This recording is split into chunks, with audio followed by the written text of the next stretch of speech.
प्रिय विद्यार्थियों,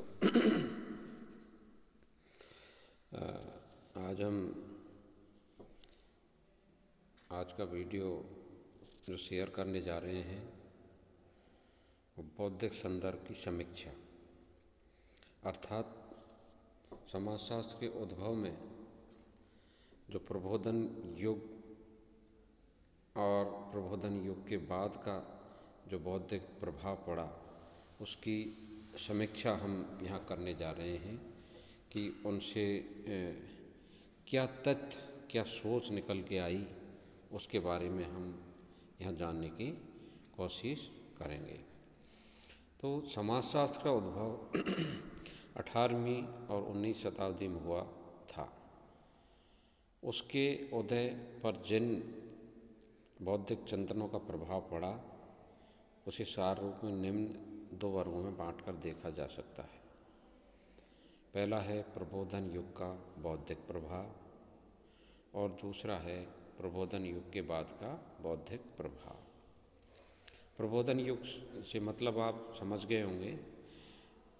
पिछले वीडियो में हमने प्रबोधन युग के बारे में बताया था कि प्रबोधन युग वह युग था जिसमें परंपरागत समाज के विरुद्ध, परंपरागत समाज में प्रचलित कुरीतियों के विरुद्ध आंदोलन हुए। उस आंदोलनों का क्या प्रभाव पड़ा।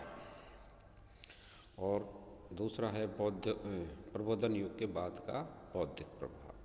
प्रबोधन युग में जो आंदोलन हुए उसके बाद क्या प्रभाव पड़ा। तो सबसे पहले हम प्रबोधन युग का बौद्धिक प्रभाव के बारे में जानना चाहेंगे कि इस प्रबोधन युग का बौद्धिक प्रभाव क्या पड़ा। Intellectual impact of enlightenment period. प्रबोधन युग के विभिन्न विचारकों के चिंतन के प्रभाव समाजशास्त्र के प्रादुर्भाव एवं विकास पर पड़े, जिनको सार रूप में 3 शीर्षकों के अंतर्गत रखा जा सकता है। प्रबोधन युग का जो बौद्धिक प्रभाव पड़ा उनको 3 शीर्षकों में यहाँ स्पष्ट किया गया है। पहला है वैज्ञानिक पर्सपेक्टिव या वैज्ञानिक दृष्टिकोण, वैज्ञानिक परिप्रेक्ष्य। कि इस प्रबोधन युग का सबसे पहला जो प्रभाव पड़ा वो वैज्ञानिक पर्सपेक्टिव, वैज्ञानिक परिप्रेक्ष्य के रूप में पड़ा। कि लोगों का जो दृष्टिकोण है वो पहले तत्वमीमांसीय या धार्मिक था, जिसकी इसमें आलोचना की गई, और समाज का अध्ययन प्राकृतिक विज्ञानों की तरह किया जाने लगा। उन्होंने वैज्ञानिक दृष्टिकोण से सामाजिक दशाओं से वैज्ञानिक अध्ययन का श्रीगणेश किया। इतना ही नहीं, इस युग के वैज्ञानिकों ने समाज, मानव और उसकी प्रकृति के अध्ययन में वैज्ञानिक अध्ययन विधियों एवं सिद्धांतों का प्रयोग किया। प्रबोधन युग का समाजशास्त्र के उदय में ये प्रमुख महत्वपूर्ण योगदान कहा जा सकता है।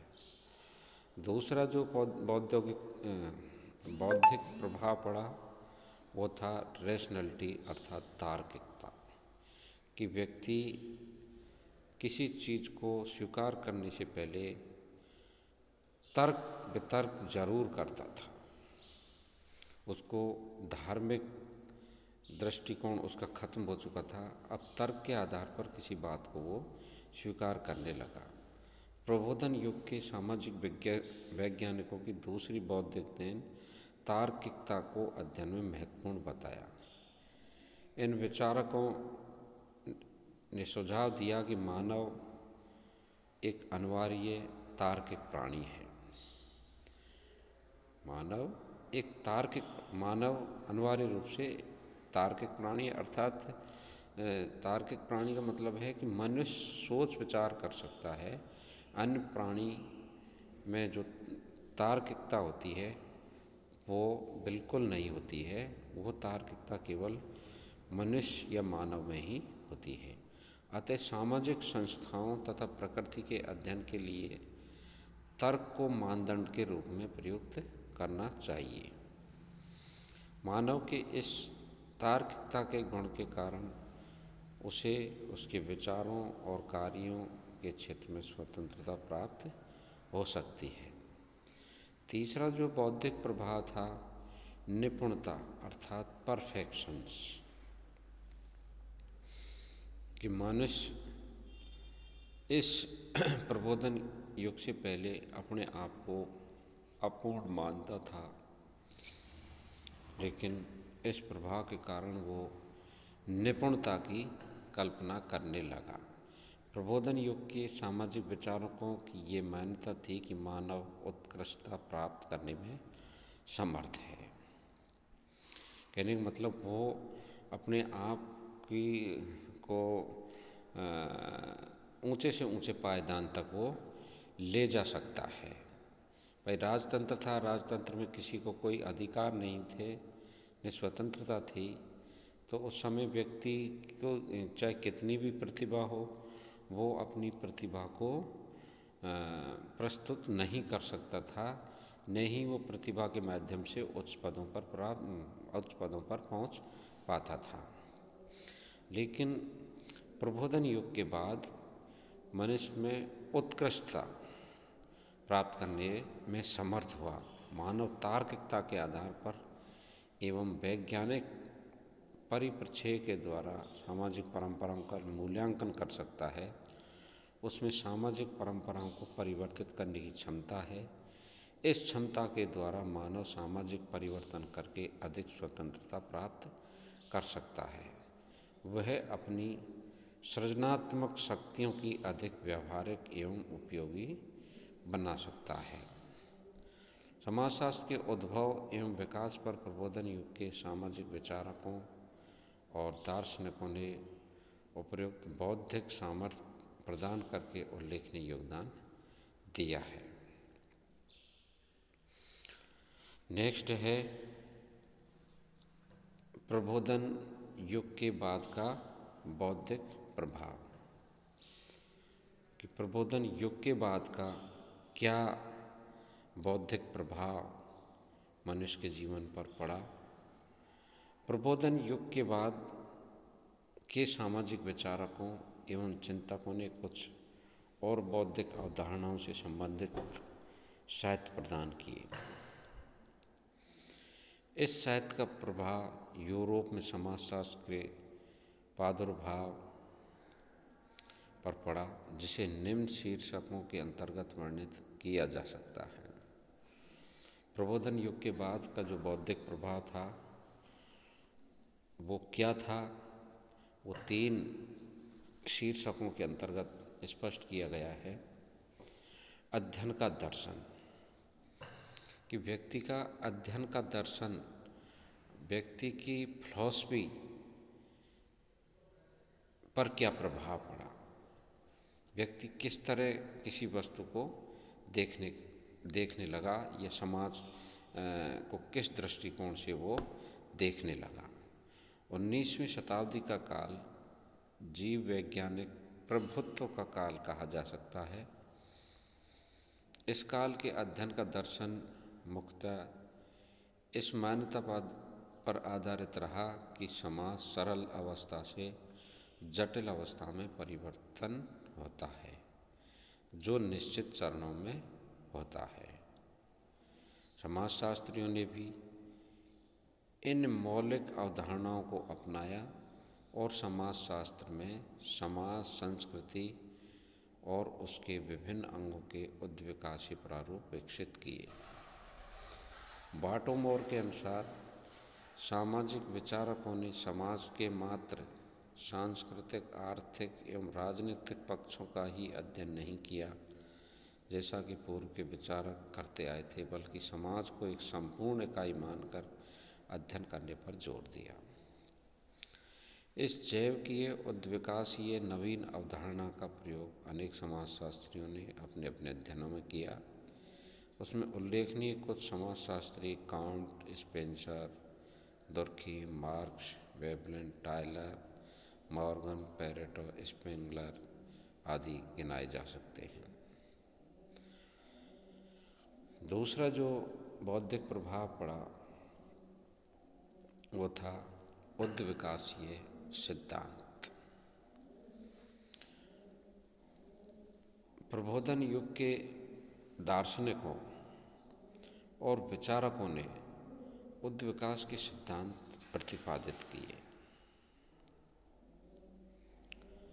उन्होंने विभिन्न क्षेत्रों में उद्विकास का क्रम सरल से जटिल एवं निश्चित चरणों में बताया।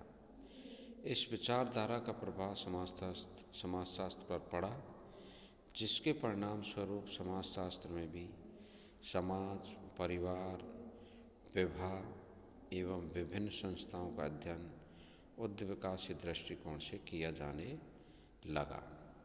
समाजशास्त्रियों ने जीव विज्ञान की तरह समाज को जीव के समान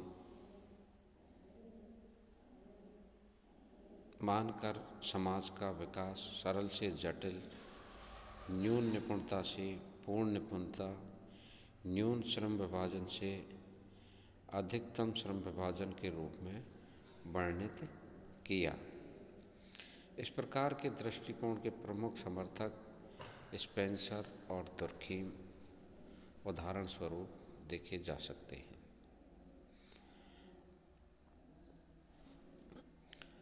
तीसरा जो उसका बौद्धिक प्रभाव पड़ा प्रबोधन युग के बाद का, वो था सर्वेक्षण, सर्वे, इसको अंग्रेजी में सर्वे हम कहते हैं।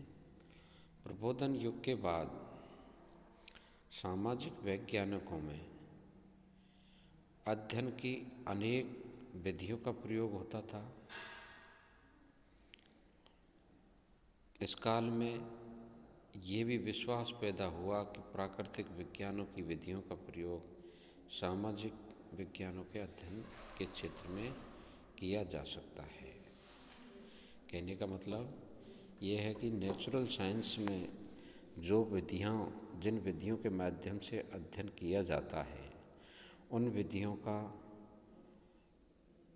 विधियों के माध्यम से समाज का अध्ययन किया जा सकता है। इस तरह की सोच प्रबोधन युग के बाद पैदा हुई।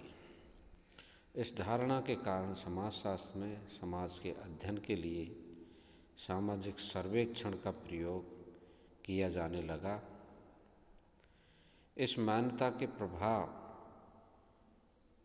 के फलस्वरूप मानवीय समस्याओं का अध्ययन, वर्गीकरण एवं मूल्यांकन करना संभव हुआ। समाजशास्त्र में प्राकृतिक विज्ञानों की विधि सर्वेक्षण का प्रयोग इस कारण से भी किया जाने लगा कि सामाजिक वैज्ञानिक गरीबी की समस्या के प्रति चिंतित थे। उन्होंने ये उचित समझा कि सामाजिक सर्वेक्षण द्वारा गरीबी के विभिन्न पक्षों का अध्ययन किया जाए और उसमें सुधार करने के उपाय खोजे जाएं। आगे चलकर सामाजिक समस्याओं के समाजशास्त्रीय शोध में सामाजिक सर्वेक्षण एक महत्वपूर्ण विधि बन गई। निष्कर्षतः ये कहा जा सकता है कि प्रबोधन पश्चात काल में समाजशास्त्र के उद्भव और विकास की पृष्ठभूमि बहुत प्रभावशाली रही। अंत में ये कहा जा सकता है कि समाजशास्त्र के उद्भव और विकास में सामाजिक दर्शन, प्रबोधन युग एवं पश्चात के काल से संबंधित बौद्धिक संदर्भ का विशेष प्रभाव पड़ा। समाजशास्त्र के उद्भव और विकास में 18वीं और 19वीं शताब्दी में विकसित वैज्ञानिक परिप्रेक्ष्य, अध्ययन की विधियों, तार्किकता एवं निपुणता संबंधी बुद्धिजीवियों के चिंतन ने समाजशास्त्र विषय के उद्भव और विकास को संभव बनाया। समाजशास्त्र के उद्भव और विकास को समझने के लिए सामाजिक दर्शन, प्रबोधन काल एवं बौद्धिक संदर्भ का ज्ञान अत्यावश्यक है। तो विद्यार्थियों, ये बौद्धिक संदर्भ की समीक्षा थी कि प्रबोधन युग में और प्रबोधन युग के बाद व्यक्ति की सोच में क्या परिवर्तन आया, वो किस दृष्टिकोण से समाज को देखने लगा, किन अध्ययन पद्धतियों का वो प्रयोग करने लगा, क्योंकि इन युगों के बाद व्यक्ति को स्वतंत्रता, समानता, स्वतंत्रता मिलने लगी, समानता की भावना विकसित हुई, जिससे व्यक्ति की सोच समाज के प्रति बदली। नमस्कार, ये वीडियो आपको कैसा लगा? आप सब्सक्राइब करते रहें और देखते रहें। धन्यवाद। नमस्कार।